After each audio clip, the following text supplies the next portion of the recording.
Sir ನಮಸ್ಕಾರ. ಇದು 1 ಎಕರೆ 36 ಗುಂಟೆ ಜಮೀನು. ಇದರಲ್ಲಿ 1 ಎಕರೆ ಕೊಡ್ತಾರೆ. ಅಂದರೆ 1 ಎಕರೆ 36 ಗುಂಟೆ ಅಂದರೆ ಸ್ಕೆಚ್ ಮಾಡಿ ಮಧ್ಯಕ್ಕೆ ಭಾಗ ಏನು ಇದು ಕಲ್ಟಿವೇಷನ್ ಆಗಿದೆ. ಇದು 1 ಎಕರೆ 36 ಗುಂಟೆ ಜಾಗ.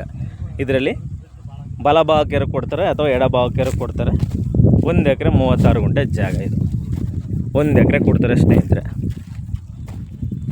ನೋಡಿ ಅಲ್ಲಿ ನೋಡಿ ಪಕ್ಕದಲ್ಲಿ ಅಲ್ಲಿ ಕೆರೆ ಕಾಣ್ತಾ ಇದೆ. ಅಲ್ಲಿ ನೋಡಿ ಅದೇ ಕೆರೆ. ಡಾಂಬರಿಂದ ಇದು 2ನೇ ಪಾಯಿಂಟು. ಡಾಂಬರ್ಗೆ ಒಂದು 150 ಮೀಟ್ರು ಒಳಗಡೆ ಬರಬೇಕು. ದೊಡ್ಡ ರಸ್ತೆ ವಿಶಾಲವಾಗಿದೆ. 1 ಎಕರೆ ಸಿಂಪಲ್ಲಾಗಿ ಫಾರ್ಮ್ ಹೌಸ್ ಮಾಡ್ಕೊಳ್ಳೋರು ಆರಾಮಾಗಿ ಮಾಡ್ಕೋಬೋದು. ಇದು ಡಿಮ್ಯಾಂಡ್ ಇರೋ ಏರಿಯಾ. ನಂಜನಗೂಡಿಗೆ ಒಂದು 10ರಿಂದ 12 ಕಿಲೋಮೀಟ್ರ್ ಆಗುತ್ತೆ. ಚೆನ್ನಾಗಿದೆ. ನಂಜನಗೂಡು ರಿಸೆಷನ್ ಬರುತ್ತೆ ಸ್ನೇಹಿತರೆ.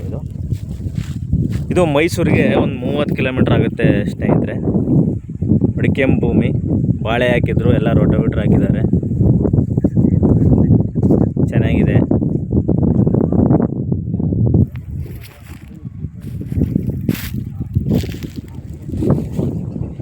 ಚೆನ್ನಾಗಿದೆ ಲ್ಯಾಂಡು.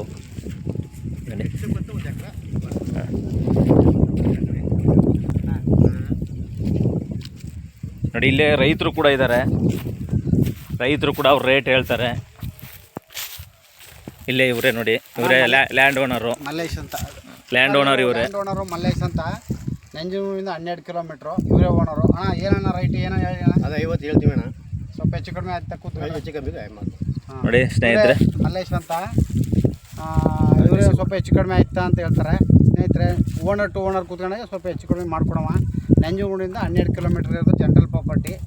1 ಎಕರೆ 36 ಗುಂಟೆ ಪೈಕಿ 1 ಎಕರೆ ಕೊಡ್ತಾರೆ.